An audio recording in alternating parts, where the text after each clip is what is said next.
ସବୁବେଳେ ରହିଛି। ଏଇ କଥାଟାକୁ ଆପଣ ନିଶ୍ଚିତ ଭାବରେ ହୃଦୟ ଭିତରେ ନେବେ ଏବଂ ବିଶ୍ୱାସ କରିବେ। ଠାକୁର ଗୋଟିଏ କଥା ଆଲୋଚନା କରିଛନ୍ତି। ଧ୍ରୁବ ତାରାକୁ ଆପଣ ଦେଖନ୍ତି ଆକାଶରେ,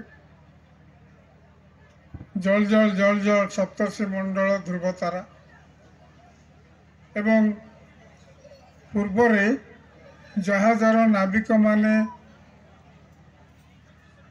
ଯେତେବେଳେ ଦିଗ ନିରୂପଣ କରୁଥିଲେ, ଏଇ ଧ୍ରୁବ ତାରାକୁ ଦେଖିକିରି ହିଁ ଦିଗ ନିରୂପଣ କରୁଥିଲେ। ସିଏ ଥିଲେ ନାରାୟଣଙ୍କର ଅନ୍ୟତମ ଭକ୍ତ। ତାଙ୍କର ସାଧନା କାଳରେ ସେ ଏତେ ନାରାୟଣଙ୍କ ସହିତ ନାରାୟଣଙ୍କୁ ଏତେ ଭାବି ଭାବି ଭାବି ଭାବି ତାଙ୍କ ଭିତରେ ପୂରେଇ ଦେଲେ ଯେ ନାରାୟଣ କହିଲେ ଏବଂ ନାରାୟଣଙ୍କ ଦର୍ଶନ ମାଗିଲେ। ନାରାୟଣ କହିଲେ ଯେ ମୁଁ ତାକୁ ଦର୍ଶନ ଦେବାକୁ ବାଧ୍ୟ, କିନ୍ତୁ ଦେଇପାରୁନାହିଁ। କାହିଁକି ନା ସିଏ ମୋ ସହିତ ଯୁକ୍ତ ହେଇନାହିଁ। ଯୁକ୍ତ କେମିତି ହେବ? ନାରଦଙ୍କୁ କହିଲେ, ନାରଦ ତୁମେ ଯାଇ ସେ ପିଲାଟିକୁ ଟିକେ ଦୀକ୍ଷା ଦେଇଦିଅ। ସିଏ ଦୀକ୍ଷା ନ ଦେଲା ପର୍ଯ୍ୟନ୍ତ, ନ ନେଲା ପର୍ଯ୍ୟନ୍ତ ସେ ଯେହେତୁ ମୋ ସହିତ ଯୁକ୍ତ ହେଇପାରୁନାହିଁ, ମୁଁ ତାକୁ ଆଉ ଦର୍ଶନ ଦେଇପାରୁନାହିଁ। ତ ନାରାୟଣଙ୍କର କଥା ମାନିକରି ନାରଦ ଗଲେ ଏବଂ ସେତେବେଳେ ତପସ୍ୱୀ ଧ୍ରୁବଙ୍କର ବୟସ ବହୁତ ଅଳ୍ପ, ତାଙ୍କୁ ଦୀକ୍ଷା ଦେଲେ ଏବଂ ତାପରେ ନାରାୟଣଙ୍କର ଦର୍ଶନ ହେଲା। ତ ଏଇଥିଲାଗି ଦୀକ୍ଷା ନିହାତି ଜରୁରୀ।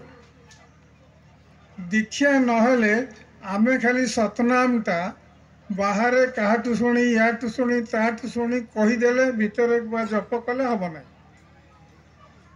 ଯେ ସଦ୍ଗୁରୁ ସେ ହିଁ ଆମକୁ ଦୀକ୍ଷା ଦେବେ। ତା ଦ୍ୱାରା ଏଇ ଯେଉଁ ନାମ ସିଏ ଜୀବନ୍ତ ହେଇଯିବ। ମୁଁ ଗୋଟିଏ ଛୋଟିଆ 10 ମିନିଟ୍ ଖଣ୍ଡେ କହିବି ତ,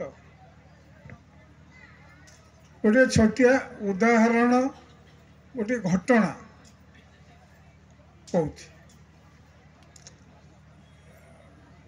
ଏବେ କାଳ ହେଇଗଲେଣି, କିନ୍ତୁ ବିକାଶ ରଞ୍ଜନ ଭୌମିକ ବୋଲି ଜଣେ ଯେତେବେଳେ ନୂଆ ନୂଆ 50 ମସିହା 55 ମସିହା ଯେତେବେଳେ ଓଡ଼ିଶାରେ ସତ୍ସଙ୍ଗ ବ୍ୟାପି ନଥିଲା, ସେ ଅନ୍ୟତମ ରୀତିକ ଥିଲେ ଏବଂ ଗୋଟିଏ ବହୁତ ବହି ଲେଖିଛନ୍ତି ଅମୃତ କାହାଣୀ।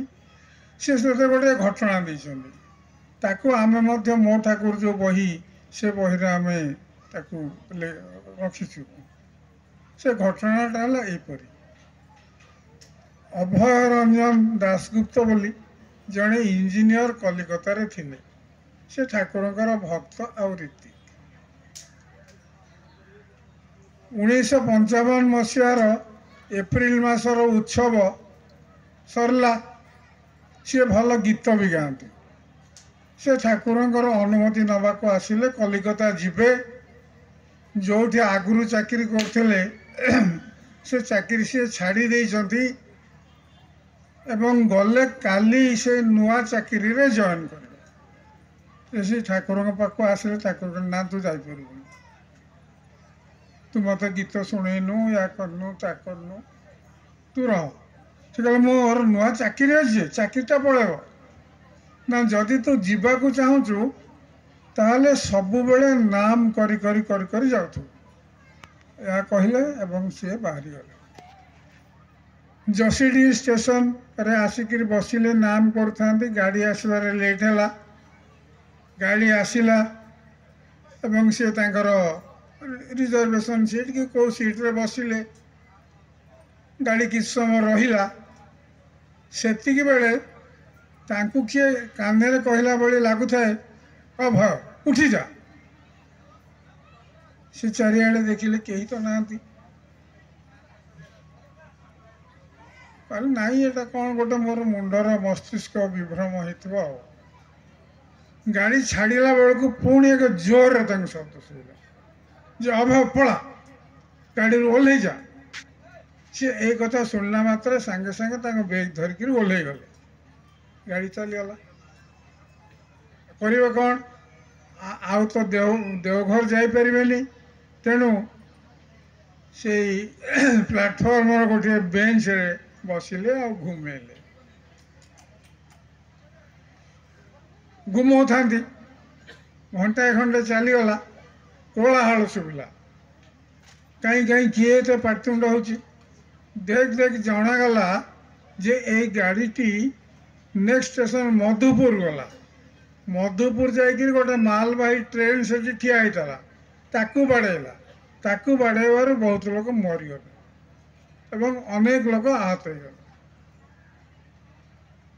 गले देख ठाकुर मते कहले बोली मुझे बंचीगली आ मत किए बाहर कर नेले घंटा 2 घंटा गलारू स्टेशन मास्टर को जाकि से कथा कहले कल देख आम गुरु मत केमती बंचे देले स्टेशन मास्टर हस्किरी कहले कि तुम गुरु पार्शियल जदि बचाइबा किसी मो कांधे कहले मु ट्रेन टाइम बंद कर दे सब लोग बचाई था आ तुमको बचाईदे कौन है कहले हाँ ठीक कथा ये कान न कहीकि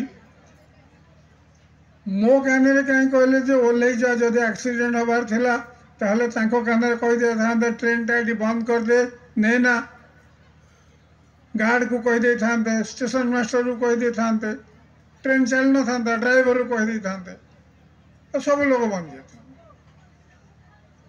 ये ठीक कथा तो सी आउ कलिकता जीवे कौन ए प्रश्न एते घारिला जे से भोर भोर देवघर देवघर यथा समय ठाकुर पाखे पहुँचले एवं सी केमती बंचीगले से कथा कहले तापर साहस संचय करी कहे ठाकुर गोटे कथा आपण मो कान जो कथाटी कहले से भाया गोटे चेतावनी गोटे वार्निंग जदि स्टेशन मास्टर हो कि ड्राइवर हो कि गार्ड हो कान कहीदे था केते लोक बंची जा कले कहीं ठाकुर किस समय चुप हो गले तापर कहले गोटे तू जा गोटे ट्रांजिस्टर आना गोटे ट्रांजिस्टर से रेडियो ट्रांजिस्टर अणागला कहले हम कलिकता स्टेशन लगेलु से बुले बुले कलिकता रेडियो स्टेशन लगेदेला गीत शुविला केमती कलु ना ट्यूनिंग करदेली ना यहीटा से ट्यूनिंग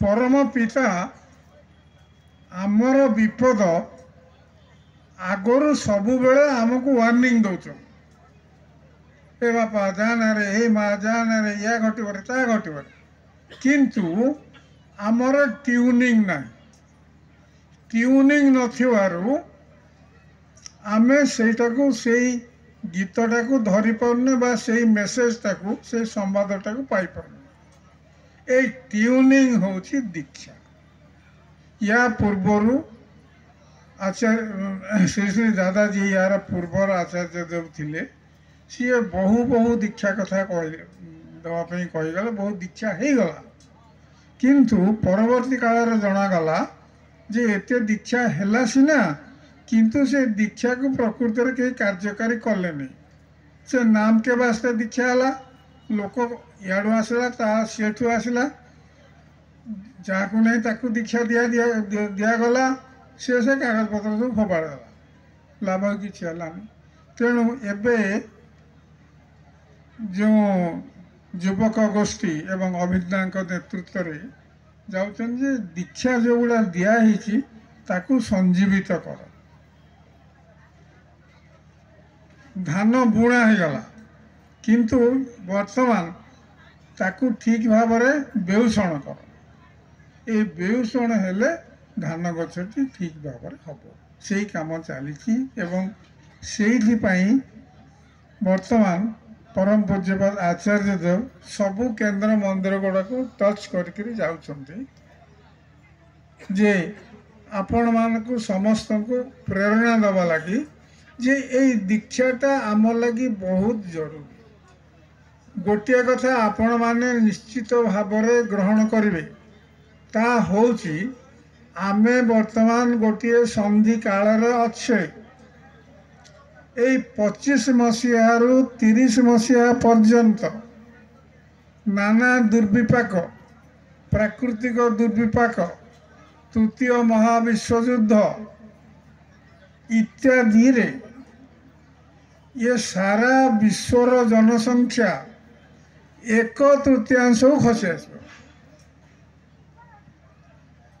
एटा घटव ही घटव एक अच्युतानंद को मालिकार विस्तीर्ण भाव में कहुई नॉस्ट्राडामस बोली फ्रांस रो जड़े भविष्य वक्ता से आपको कही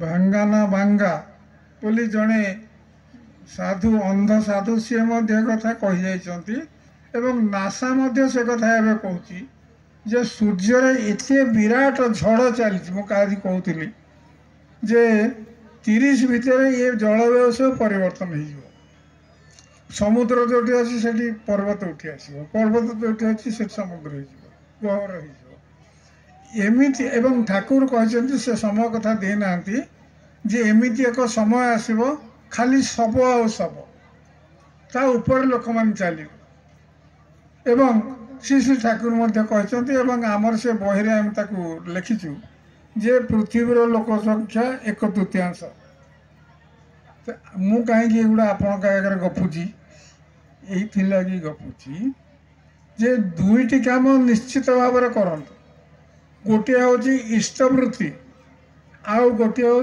5 मिनट हो 7 मिनट हो 10 मिनट हो टे नाम कर ताहले कौन हम से जो ट्यूनिंग कथा मु कहती से ट्यूनिंग विपदर ट्यूनिंगटा आपण जानीपर जे आगू को गोटे विपद आसी बड़ी आसी मो स्कूल घर को दौड़िकी पलैबी हे एठिक पलैबी सेठिक पलैबी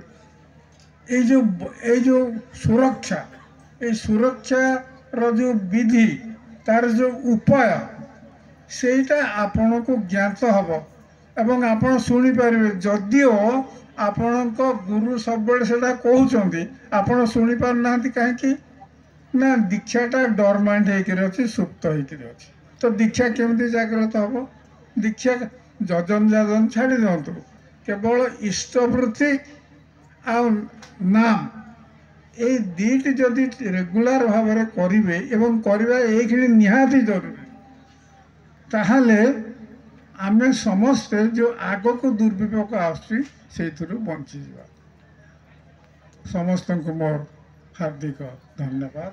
जय गुरु।